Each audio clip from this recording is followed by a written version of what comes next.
Hello everybody, welcome back to Screen Stars. I'm here today to bring you another classic film review, and today's classic film review is the 1992 action film Rapid Fire, a film that is directed by Dwight H. Little and it stars Brandon Lee, Powers Booth, Nick Mancuso and Kate Hodge. Now Rapid Fire is a film that I used to watch all the time in the 90s when it was released. It was a great time for action films, the late 80s and the 90s, with Van Damme, Seagal, Dolph Lundgren, Chuck Norris, and we had Brandon Lee. Now Brandon Lee famously is the son of Bruce Lee. I just recently picked this up, Brandon Lee's Rapid Fire. I had to get it from Germany, it's not easy to pick up. Brandon Lee was an up and comer at that point in his career. He'd done a couple of films. Showdown in Little Tokyo got him noticed in the US, and then this was kind of his real breakthrough role, where he played a leading man. And it was very well received. I mean, we had Dwight H. Little directing, who had done Marked for Death the year before, and was a very, very competent director. Unfortunately, didn't go on to do a great deal of other things. Dwight H. Little, he's done a lot of TV stuff really over the last 15 years or so.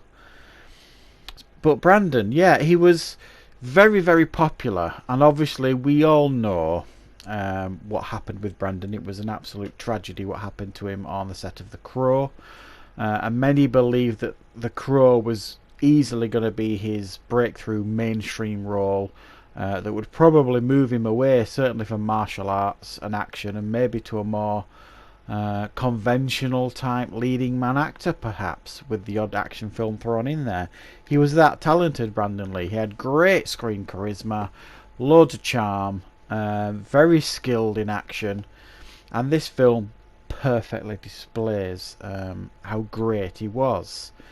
Now, the film follows Brandon Lee's character Jake Lowe, who is a student who gets embroiled, basically gets stuck in the middle of like these two feuding drug lords. We've got Nick Mancuso's character playing Serrano, and another crime lord called Tao. They're at war with each other, and he witnesses Serrano basically killing a rival drug gang member. He's immediately then put in witness protection program, Jake Lowe, and then immediately they try and kill him. The FBI are paid off, and they try and kill him, so he has to basically go on the run, and he's taken under his wing by Powers Booth's character, Ryan, who is like a committed policeman who's been after Tao for 10 years, and he needs Jake to help put him away for life. Jake's pretty reluctant, but he agrees to help in the end in order to get his life back. But also, Jake is a very, very talented, skilled martial artist, so he's more than able to handle himself when things become physical during the movie.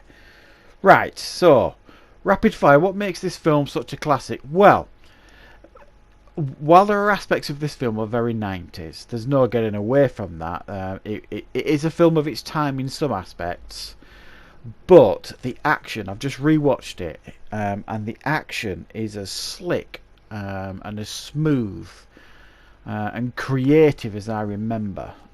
From my understanding is that Brandon Lee was a huge fan of Jackie Chan, and he wanted to incorporate some of that signature Jackie Chan fight choreography into this film, and it does it beautifully. There's many scenes where he uses the environment to help him, props, like cutlery and all, and fridge doors, other doors, and it works seamlessly. And the choreography in this film is absolutely top notch, and the action is top notch. The martial arts is absolutely top notch, and it still stands up today and surpasses much of what you will see today. The fight choreography, it is brilliant, the action side of this film. It really, really is, and it stands out as well because of the charm and charisma of Brandon Lee. He was destined for stardom. And anybody watching this, you might look at it and think, yeah, there are aspects of this film that are cheesy, and there certainly are. You do get the music video type montage later in the film that's a bit cheesy. Some of the dialogue is certainly very, very cheesy. And yeah, there are aspects of the film that if you pulled at the thread, you know what I mean, it would fall apart plot-wise here and there. But most action films you could do that with, and that would happen very, very, very easily. With even with films like the John Wicks and the others, if you really, dug beneath the surface of those films, you'd find many issues with them. I just think this film was absolutely pitched perfectly in regards to its action.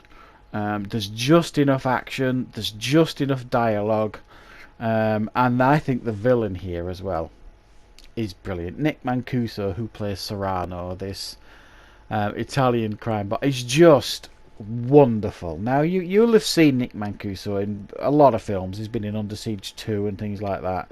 He's done a lot of roles.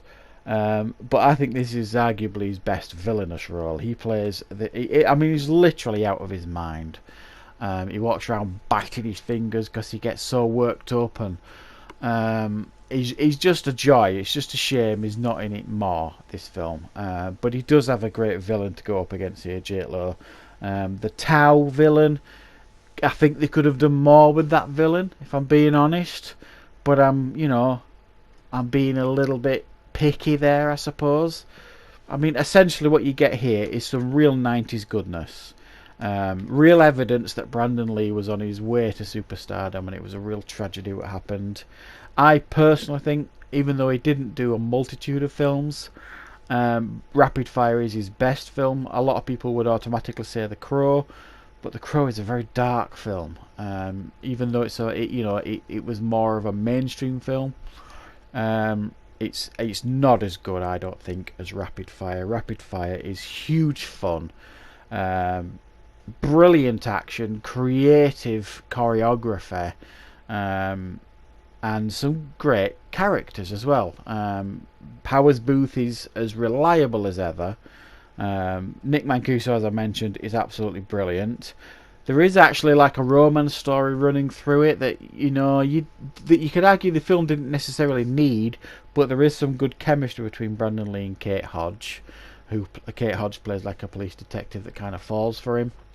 But honestly, guys, if you're looking for a really good action film, a bit of a throwback to the 90s, you really must watch Rapid Fire. It's an absolutely brilliant film, brilliantly paced, great action, and I promise you won't be disappointed if you do give it a go. So I'm going to give it a very, very solid 8 out of 10. It still stands up today, even though there are elements of it certainly are a bit cheesy and from the 90s. So don't forget to check out Rapid Fire if you get the opportunity. It is available to get on Blu-ray. I had to get this from Germany because it's not easy to pick up. Certainly in the UK anyway. I'm not even sure it is available in the UK. So yeah, you can get hold of it. I'm sure you can even get it on streaming services if you look. So thank you very much for watching. I hope you enjoyed this review. I hope you found it useful, and I will be back, of course, with plenty more reviews and content on the channel very, very soon.